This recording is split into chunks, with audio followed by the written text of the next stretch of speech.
It all started with a very simple idea. Tell the stories of how successful middle market CEOs made it to the corner office. I'm Brant Handley, founder and managing director of Resource Options International, or ROI. We're the USA's premier executive search firm focused exclusively on empowering middle market companies to attract, hire, and retain A players while transforming top executives' careers and lives. ROI's Into the Corner office is dedicated to discovering how middle market CEOs advance their career, and we're making these remarkable and sometimes quite unbelievable stories available to you for the very first time.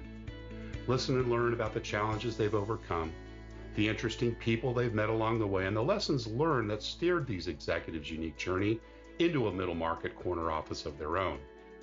I know you enjoy these CEO stories as much as I've enjoyed recording them. So thank you for listening today. And if you like what you've heard, rate us on iTunes or wherever you get your podcasts. I'm looking forward to you joining me on the next great middle market CEO adventure into the corner office.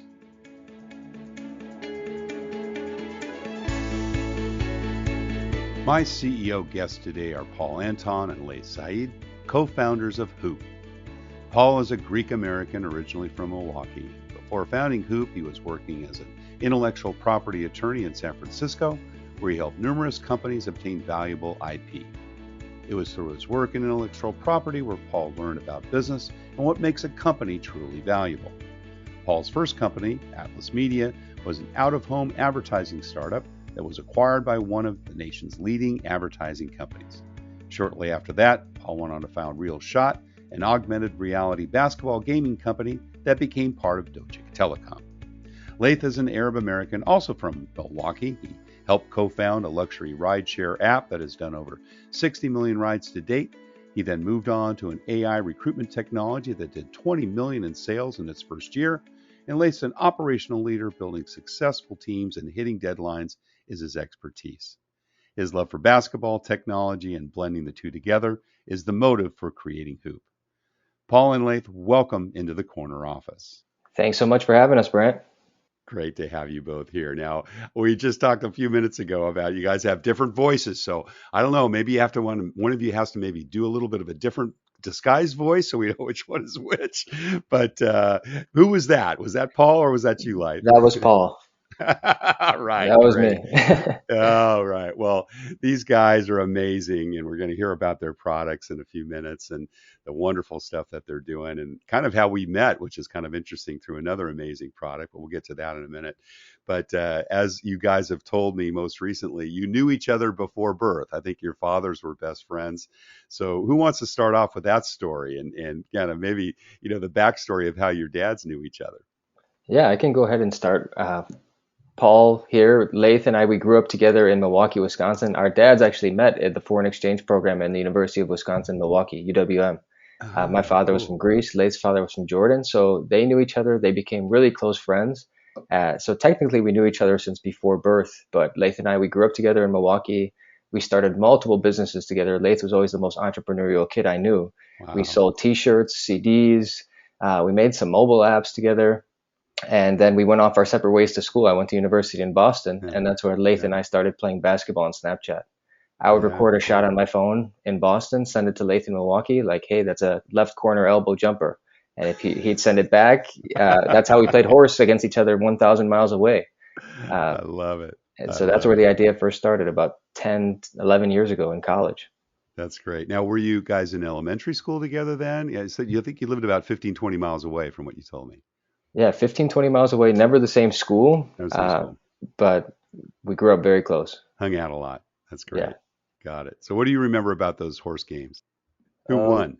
I remember Paul's a little bit of a better shooter than I am, so it was a little bit of a struggle. So I'd always try to come up with creative shots to take that he would miss. So I'd always try to get creative with my shot placement to see if I could beat him out on a shot or two here and there. All right, cool.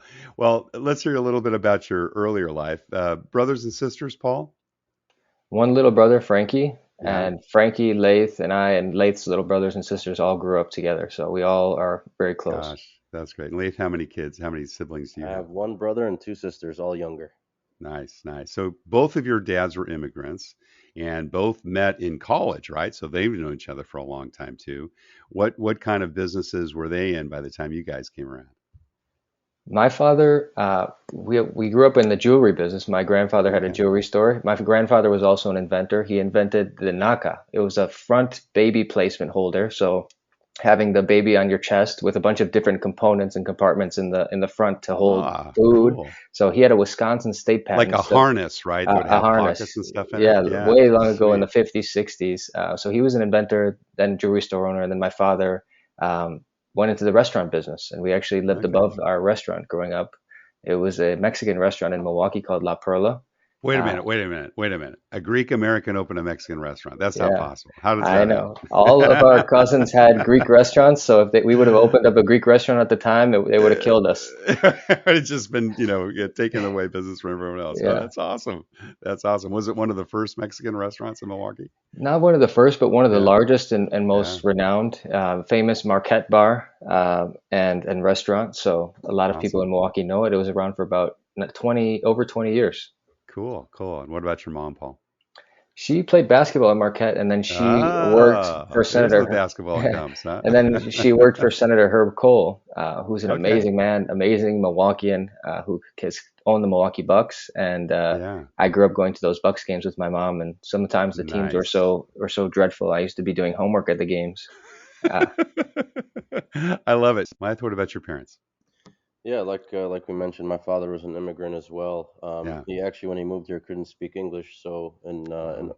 in learning to do that, he was working at the student union at the University of Wisconsin. Yep. He was chopping tomatoes in there just to pay for ESL classes, learn how to speak English, and then from there he Cool. started school at the University of Wisconsin, finished a business administration degree, Yeah. and then he went on to found it's a real estate development company that does projects all over the world. Nice. Him and his brothers, and been very successful at that. My mother was a stay-at-home mother, Yeah. Yeah. and she was great, 4 kids, and a lot on her plate. And my father was working all over the world, so Lots of kids living with you. definitely learned a lot from both of my parents.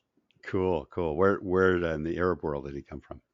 We're originally Palestinian, Palestinian. but due to the occupation, we had relocated to Jordan at the Yeah. time. Right. Right. My grandfather was a gym teacher in Palestine and an olive oil farmer, so he had olive trees and he would produce olive oil back in the motherland. Nice. Nice. Correct. Well, you kind of hit on that a little bit. That was my next question. What were some of the lessons that you learned growing up, particularly with your immigrant parents? Really, just anything is possible. I Yeah. always looked up to my father. He always told me a quote that really resonated with me and stuck with me as I grew, and it was, "When there's a will, there's a way." Yeah. And what that Yeah. taught me is never give up. As long as you have the will to do something, there's always a way and a solution to figure that out. Right. Definitely apply that in Hoop and on a day-to-day basis. Both Paul and myself, we don't give up on anything. We don't take no for an answer. There's always a way. If you can't make a way through. Right. So that really kind of stuck with me, and it's super important. I sort of live by that quote on a day-to-day basis. So I want to hear a little bit about you too, Paul. Tell us, what were some of those inspiring messages? And it could be from your parents, maybe grandparents if they came over, or teachers or other folks that had an influence on you in the early days. Lath really hit it on the head. When there's a will, there's a way. We live Yeah. by that. M- my father sort of instilled in me just go for it. I would not have pursued this career or this occupation of entrepreneurship without them supporting me, my parents, both my mother and father. So Yeah. definitely owe it a lot to them. Right. Awesome. So I want to hear a little bit about those early entrepreneurial activities. What was one of you guys remember the first thing that you guys did together way back when?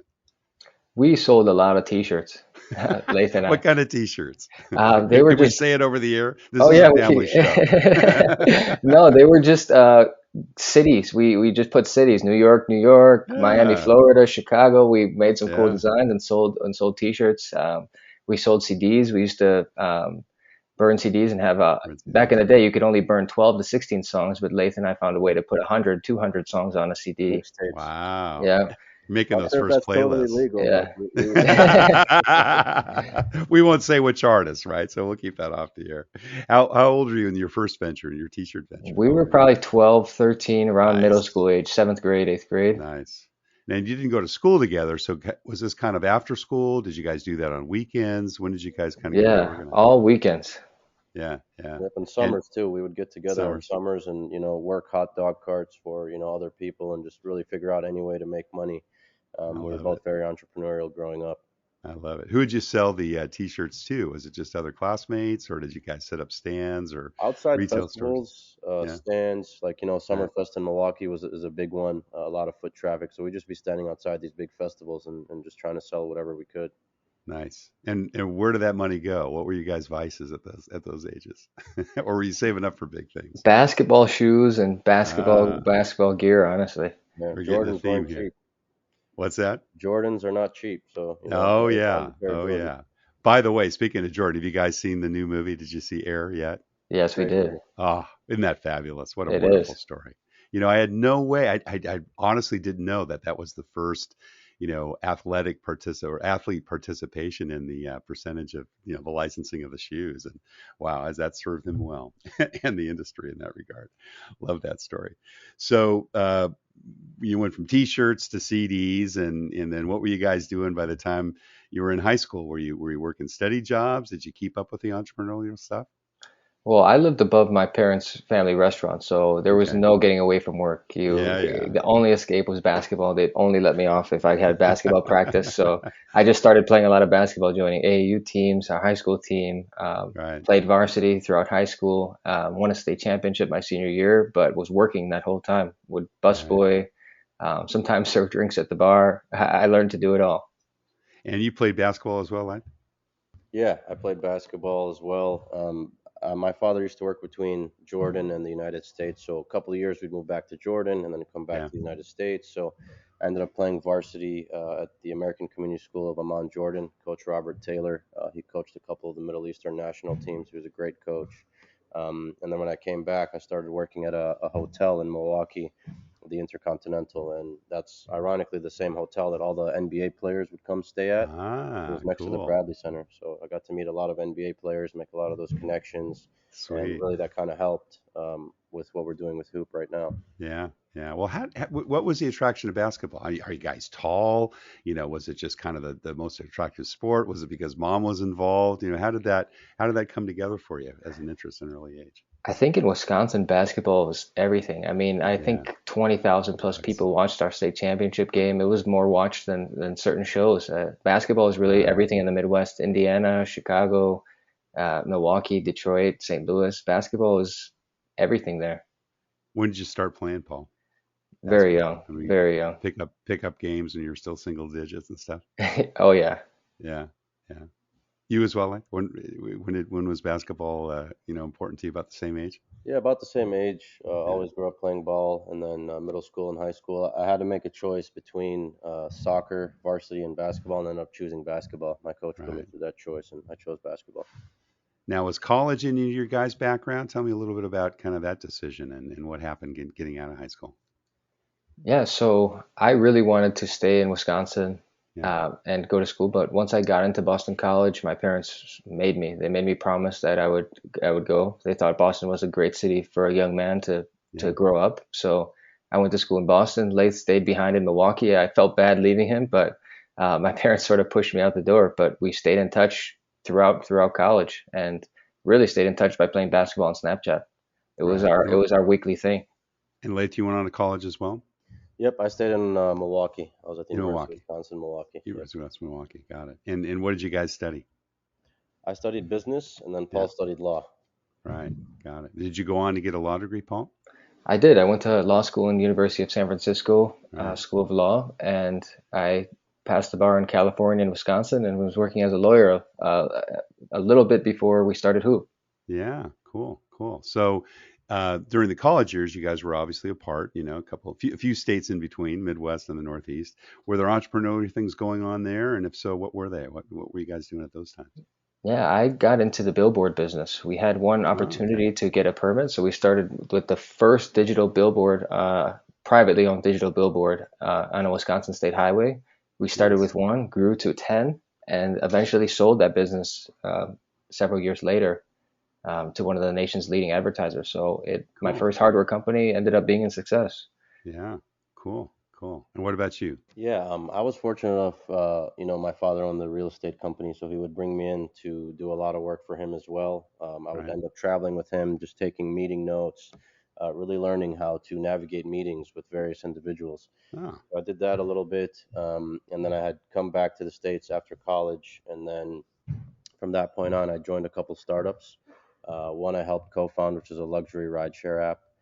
Super successful, did really well, got acquired by a company in the Middle East also, and then moved on from there and joined an artificial intelligence recruitment startup. And during that time is when we came up with Hoop.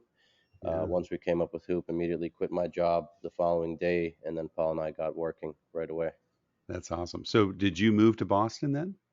No, I did not move to Boston. I stayed Yeah. in Wisconsin, and then I moved out to California thereafter.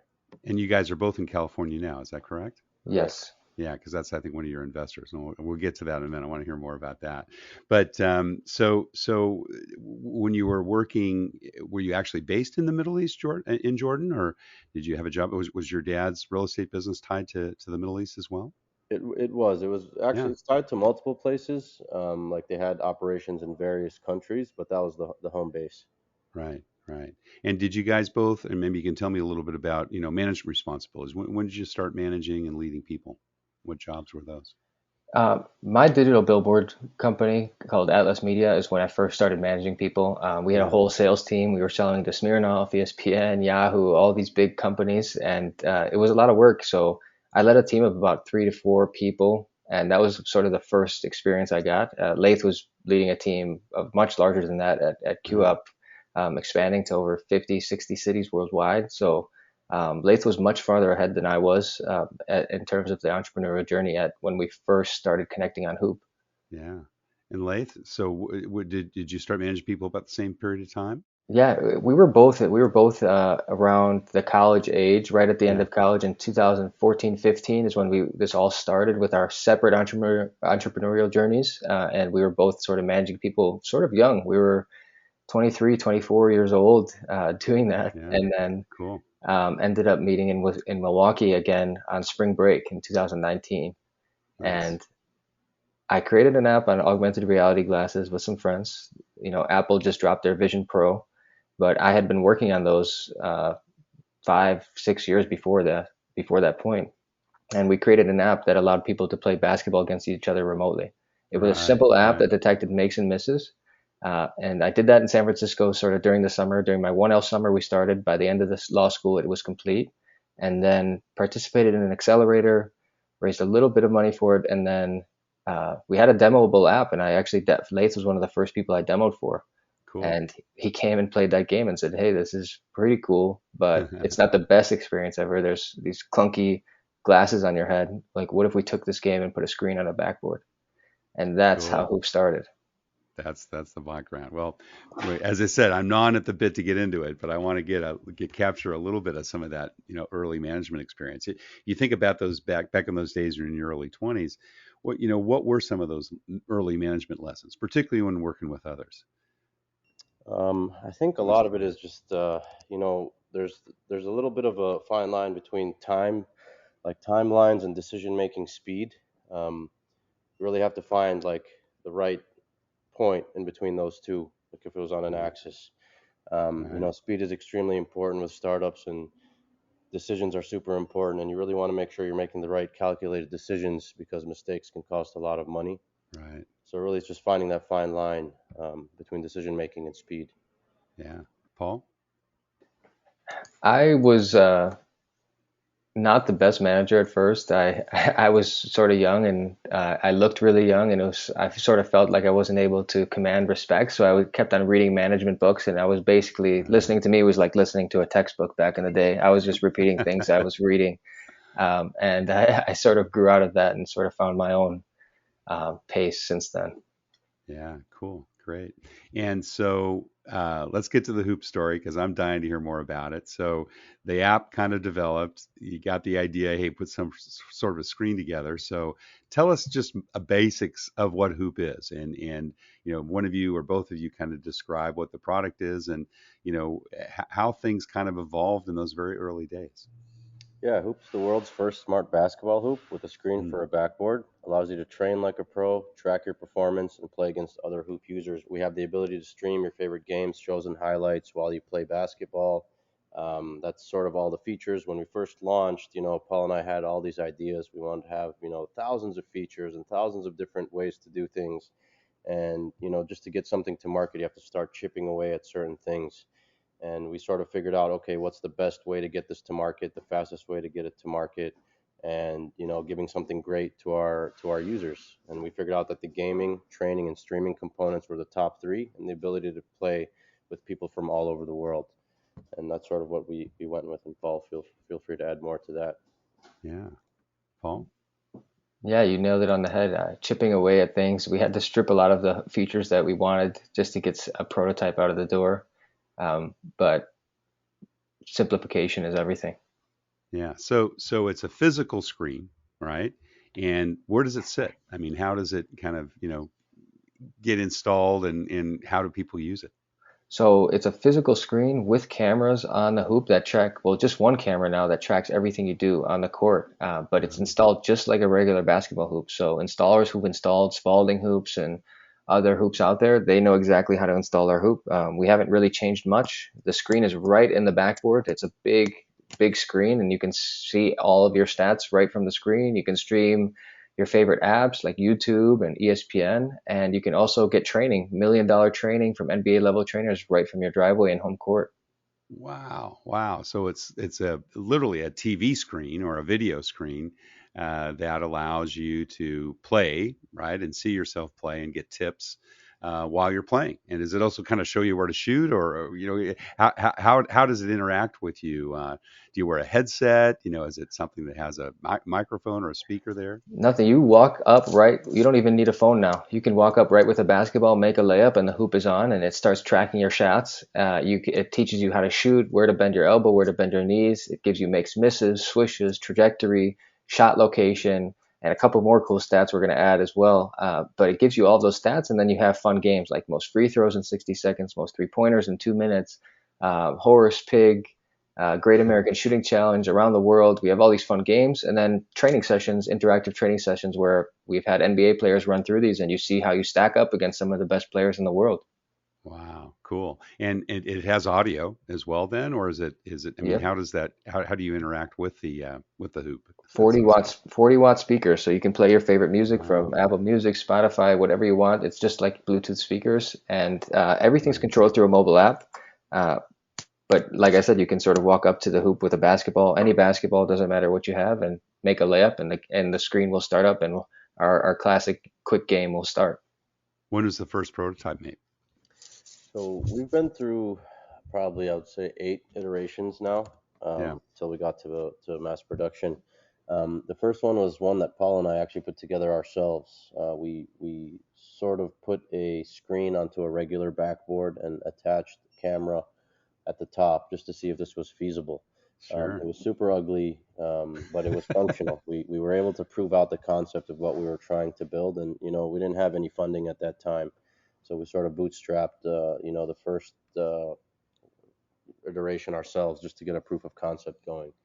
And Yeah, we proved that the technology works. And then from there, it was how do we get this to a bill of materials that we can work with, and that get it to a good price point that would be fair to consumers. We wanted to make this as cheap and as affordable as possible. right. So we just started to strip away at certain components, play with different solutions, and then that took us to our second iteration.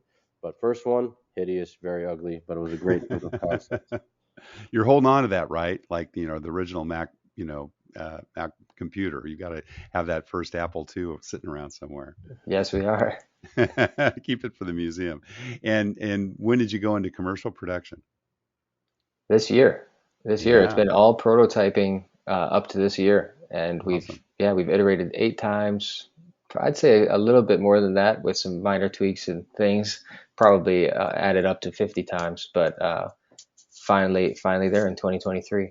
So four And I years. think yeah, so you guys began to self-fund it, I'm sure. And then did you kind of do friends and family and then bring outside? Tell us a little bit about your funding journey, or what you can tell us anyway. Yeah, we bootstrapped about 60,000 of our own money just to Cool. get it off the ground. We created Yeah. some marketing materials. We paid for some patent research. Got our corporation docs going, formed the company. We brought in one individual at the time just to help us. So we were about a team of three. Um, and then we brought in a head of manufacturing just to help us get this, manufactured and prototyped and off the ground. After that, we took those materials that we made. Paul executed on an excellent commercial, which is the Huupe commercial that is on YouTube right now. We took that commercial along with all of the research, the patent work that we've done, and a plan to execute on these first units and the technology. We raised a friends and family round. We Mm, raised about a million at first, and then with more traction, we ended up raising three. That was our pre-seed round, and then we ended cool. up raising another 8 million, which was our most recent round of funding, bringing us to 11 million in total. Nice, nice. And VCs, do you have any, private equity firms involved, or is it more angel investors at this stage? It's a mix between angels and VCs. Yeah, yeah, cool, cool. And how many units sold so far? Close to 1,000. Wow, nice, nice. And Yeah, shipping all over the world? Are you kind of limited in your we're shipping manufacturing geography? just to the U.S. and North Yeah, America and Canada and Mexico this first year, yeah, but we'll be shipping early 2024 around the world. nice, nice. And where are you manufacturing? We're manufacturing right here. We're assembling everything in the United States right now in San Nice, Diego. So yeah, we sort of built our factory around our best engineer, and now basically our whole team is here. great, great. And how many employees today? 18. 18. Yeah, Great. And so you're all basically in San Diego. Great, great place to be. I think I told you guys that's where I grew up, so I'm yeah. envious. Yeah, we have about three quarters of us are in San Diego, and a couple other are just kind of spread out. Got it. And what kind of functions are you currently filling? I mean, you've got a head of manufacturing, it sounds like. You've got sales and marketing efforts. Or are you guys still doing that as well? We do all the sales and marketing ourselves till date. Right. We haven't spent a single dollar on paid ads or any marketing. It's all just been word of mouth and our own Nice. organic growth. Our team is mostly comprised of engineers. Right. Cool. Cool. Well, let's talk a little bit about kind of your leadership style. What do you think's changed in these last several years since you've gotten into Hoop and now, got a sizable team as you continue to grow? Our management style is really best idea wins. Yeah. We titles are not big. No one knows each other's titles. We're co-founders, but some days we're factory workers and truck drivers, and it's really the best idea wins. We have an intern this summer, an amazing intern who's actually like made some product decisions that have gone into the product. So I think Right. that sort of speaks volumes to how this company is run. It's really run by the best ideas, and everyone has been participating. We have a really solid team, and yeah, our intern Simon has gotten some product ideas into the final product. So that's how willing and open we are to the good ideas. That's great. Does Simon come from a local university there, or He where did you did. He find him? came from Berkeley, and he was a Berkeley. friend of one of our employees. There was Nice. a lot of kids messaging us from around the country asking to work for free. And Simon, we picked Simon because came highly recommended and ended Yeah, up being great. that's great. Would you say you guys have got like a defined company culture at this stage? And if so, share that with us. You know, our company culture, it's interesting because it's really whatever it takes to get the job done. Yeah. Everybody here adds an immense amount of value. Everybody's a self-starter. It's almost like we're built like an NBA team. So everybody has to perform in order to get the minutes, and Right. that's sort of how we've framed everything around that. And it's startups. You have to put in the extra work. You have to put in the extra hours. Right. We have to meet our deadlines. You're operating on a certain amount of burn, so your expectation is very high from everybody. So the pressure is high, but everybody handles the pressure extremely well. Right. You said that you had some NBA players exposed to it. What kind of response have you got from the pros and college players? They love it. We started demoing for kids, high school athletes, college athletes, and then we started demoing for NBA players, and they all loved it. They just love beating the high scores. Whenever you have a highly competitive athlete and a leaderboard, things go well. And Right. Right. they love beating each other's high scores. And some of them weren't even able to get to the top. I mean, we had some really good shooters out there And I think that's what you're going to find on our platform is some shooters out there are better shooters than NBA players. And it's hard to believe, but they are. So Well, it's it's a getting great really training competitive. device. Yeah, it's getting really Yeah, competitive. cool. Have you gotten any, universities involved? Are you doing any kind of sales to, you know, teams that would use it as a coaching device, or is it much more of a entertainment, recreational, fun positioning? Yeah, schools and teams, that's really where we want to go. We want to Mm, get this because that's how we get to hundreds of kids, and that's really who we built it yeah. for is the younger versions of ourselves. So playing at schools and gyms and teams are really where we're trying to get this product to this year and Yeah. throughout for the next several years. So that's really our target market, and that's really what we're trying to do. It's a great learning device for kids. You can really learn and stay active. We're seeing a really high increase in just basketball play. People are playing more on our hoop than traditional hoops just because they get so sucked into these leaderboards and these training sessions that it's just Mm, you don't even realize that how long you're playing for. But we see 200 to 500 shots per session on average. wow. That's so cool. And what's your goals in terms of sales? And how many units you have to be in a year to, kind of get to that break even and beyond? So our goal is to really deliver an excellent customer experience. Mm, We want to focus on our first 1,000 users, which we already have right now. Our goal is to hit 1,000 this year and then grow sustainably next year and scale from there. yeah. So just making sure that all of our users love the product, making sure we're taking all of that feedback and really analyzing it and seeing how we can do better or what the response looks like. But so far with our beta users, everything is going well. But our focus right now for this year is just finishing up this year with our 1,000 units delivered, and then we'll go